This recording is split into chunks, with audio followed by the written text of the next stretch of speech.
there are a lot of things that we all will experience and things that we will see. So if there's one thing that has shaped it, please share with us. Assalamu alaikum warahmatullahi wabarakatuh. Thank you so much, Mr. Bola. I'd like to stand on all existing protocols. Ramadan Mubarak to all my Muslim brothers and sisters. So the name is Mariam Onikijikpa Belgore. A few things about myself.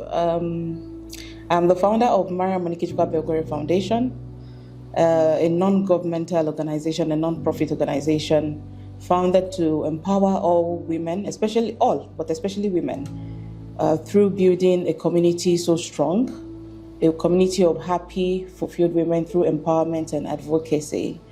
I am also the creative director of Maribel Limited. In Maribel Limited, we're into real estate, event, and fashion styling. I have had so many things that have shaped me in my journey as a career woman, as a philanthropist, as a wife and a mother. But if there's one that resonates with me, is compassion. Islam is a religion of compassion. You cannot be a Muslim and not know about Rahmah. You have to be nurturing and kind and empathic towards all and sundry. So in my years of working either in my humanitarian services or in my own place of work or at home as a mom or in the family as a sister or as a daughter or as a wife, one thing that has struck for me, that has stood out for me is compassion at every point in time. Our prophet, who is our exemplary guide, the role model, the ultimate role model for us all, is known worldwide. It's a known fact that he's the most compassionate. So kindness, empathy, nurturing, nourishing has been one thing that stood out for me in my career pattern as a Muslim.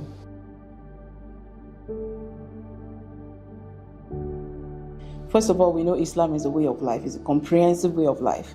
It entails everything that we do, encompasses the spirit, not just the spiritual aspect, but our normal day-to-day lifestyle, our habits, things that we incorporate on a daily, social norms and moral values.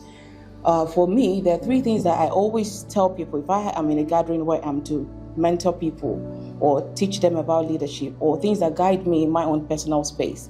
I call them the 3 T's: Tawheed, Taqwa, and Tawakkul. These 3 values, I believe if every Muslim can have it, would shape or would be like a foundation, towards your character. It will build your character, foundation towards building your character through the moral principles and values that Sister Toyin has spoken about. So these 3 things, the Tawheed, if we start with that, what is Tawheed? Tawheed is oneness, the uniqueness of Allah, understanding that Allah is sovereign over all things. When you understand this basic principle of Allah being sovereign, being the ultimate authority and power over everything, and then you then proceed to having taqwa, the fear of Him, when you know that Allah is the one that is sovereign, He has ultimate power, ultimate wisdom, ultimate authority over all things, and then you now fear Him for how mighty He is. When I think about taqwa, when I'm telling my children about taqwa, I tell them it's a consciousness and awareness of the presence of your Creator. Because, let's take for instance in the home space now, let's say at home, you have laid down rules. When you're not there, the kids can as well not follow those rules. But when you're there in their presence, there's a way they act. So when we are aware of the presence of God in our midst, it helps us, it guides us to acting right. We shouldn't see the concept of Allah as something we cannot see. We cannot see Allah, but we have to be at all times be reminded of His presence. He's here, He's around us. He can hear and see all that we do. When you have perfected this act of taqwa, then you further go down to tawakkul. Tawakkul is the trust, the reliance, total reliance upon Allah. Knowing that as a leader in Islam, there is no power, there's no might, there's nothing that you can do except Allah wills.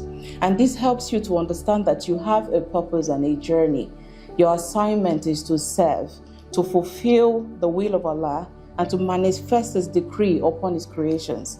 A leader must have all these 3 T's that I call them. These are values that will then now shape you, lay the foundation for every other moral principle Islam has brought forward. One thing that has struck for me is my faith. Faith is a core value, a crucial concept that emphasizes the role and importance of Islamic leaders. So at every point in time, a leader that has faith has absolute belief and conviction in Allah, thereby believing in themselves, their principles, and their guides. So at every point in time, when you're running a business, we all know how it is. There are times when you just hit the wall and you're wondering, where do I turn to? What do I do? How do I navigate this? But if you have built your faith, if you have built your faith in Allah, faith allows you to foster resilience, hope, and the ability to navigate through uncertainty. As I said earlier, I said Tawheed, knowing that Allah is one, is sovereign. Tawakkul, taqwa, the fear of Allah, knowing that He's the only one that can actually solve a problem for you. That's tawakkul, reliance upon Him. When you are able to understand the concept of relying totally on Allah, you then start to build your faith. When we speak of faith in leadership or in our areas of businesses, we often refer to the conviction, majorly inward. You have to actually build the inward. It's like an assignment, like yoga, like something you do continuously every now and then until you perfect the act that guides your decision making and actions. Our faith can manifest in different forms. It can manifest in the way we see our Creator, in the values we see in ourselves, the mission of our task or project, or the faith that we have in the potentials of our team members. So when you build your faith as a Muslim, when you start to apply it in your normal day-to-day life, you will see that at every point in time when you're trying to make a decision or when you feel like there is no way out of this situation, when you hold on to that faith, it helps you to move mountains. It's fundamental in what our Prophet has taught us. These are core values, core example that we have actually learned from our Prophet. You have to know that no matter how dire or extreme the situation might be, there is always a way out of it. So I use the faith that I've built through my religious values, through my spirituality, to actually lead my day-to-day lifestyle. In my business, in the humanitarian services, I tell you that there are times when people come to us in the foundation with requests that seem... So my foundation is actually self-sponsored, except for few family members and friends that want to actually put in their little to support the cause. So there are times when we get requests, take for instance a medical request of millions, and then you're looking at the foundation's account and you're thinking to yourself, how am I supposed to solve this problem, Ya Allah? And I believe that you have put me on this path to actually ease the burden of these people. I am, at every point in time when God makes you a leader, He has given you an assignment. He has bestowed upon you a task, a mission that you must fulfill, and you will deliver to Him. So I go back to Him and say, Allah, how do I navigate this? How do I solve this problem that you have brought to my doorstep? I don't have any solution at hand, but because I have faith in you, I have total reliance in you, total reliance in your guidance and support, I know you will find a way. You will make a way out of this for me, for this individual that has come to our doorstep. And the beautiful thing is, before we know what's going on, Allah makes a way always, but He doesn't just do it. It's because you have the faith and the conviction that He will do it. So faith has been really major in all the things that I've done in my years of work experience, in my businesses, motherhood, life, everything. If I apply it to all of it, it gives me courage. It's a virtue that every leader must have. It makes you brave and steadfast in the face of adversity and challenges. Our Prophet is a bold leader. He was very assertive. He was very, very certain in the belief that he had in God, and we just try to follow that path. So for me, that's one thing that has actually stood out. Standing up for justice and protecting the community at all times with the faith that I've built over time through spirituality.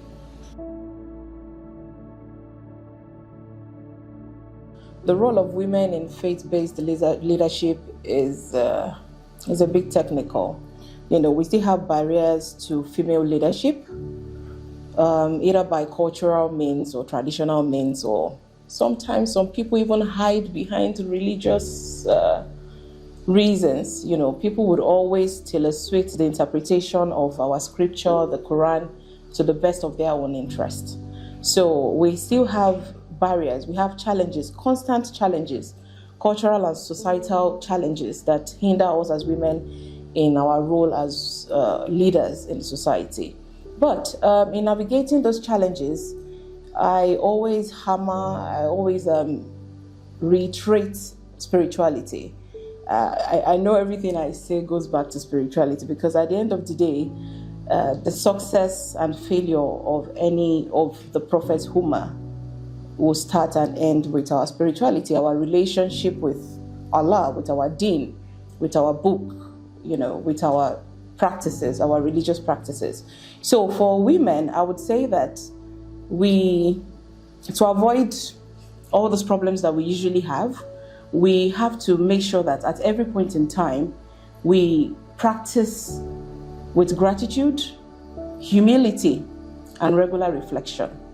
So when you're grateful for the opportunities that you have, you are able to forge ahead the best way you know how to. When you're humble in everything that you do, you have very little or no expectations whatsoever from anywhere. And you know that whatever you have done, according to the guidance and support of Allah, you have done your best and you have tried your best. Regular reflection would enable you to check yourself, checks and balances here and there, to know where you can put in more work or where you need to take a step back. So for women, I know it's International Women's Day, and happy Women's Day to every woman listening to this program right now. The issue of women's role in leadership is still although the Quran permits us, allows us to interact and to be included, because we have stories of Balkis in the Quran. We have the story of the wife of the Prophet, Khadija. These are women that were very notable. Aisha, the wife of the Prophet, notable women in Islam that had very remarkable impact on their society and their community. So I would just continue to say that the challenges are there, as I've said. We will try our best to navigate the best way we can, and to just make sure that we continue to self-reflect so that we don't do too much or we don't put in well enough. Kindly continue to seek the guidance of Allah by incorporating little practices. You would go a long way when you do those little. I've typed out all those answers, but I would just like to share it for those also listening. Have a very clear intention. Have realistic goals. Know exactly what it is that you want. You want a spiritual journey, but be very realistic about it. Set those goals and applaud your efforts, no matter how small. When there are some people that are doing tahajjud prayers of 20 rakas, if you're able to do just 2 rakas, you've done so well. Our religion is a religion of intention, and we get rewards for even the littlest of effort. In fact, sometimes even for no effort at all, just by having the intention. Like this question already, you already gained a reward for actually seeking more ways to be spiritual. And lastly, commit yourself to spiritual practices, your 5 times daily prayers. Try your best possible to always make sure that they're on point. Your dhikri in your quiet moment, la ilaha illallah, astaghfirullah, alhamdulillah, subhanallah. These are things in the remembrance of Allah will hearts, we find rest. So try to incorporate all of these little practices. You can be reading and digesting spiritual books, contents online. Make sure that the contents that you watch online are those that always motivate you to be better towards your spiritual journey. And lastly, surround yourself with like minds. This is a very beautiful program that you have attended. Kudos to you. Find more programs like this to key into. Have friends that encourage you to do well. This would help you to accelerate. It will help accelerate your journey into spirituality. May Allah make it easy for all of us. Assalamu alaikum.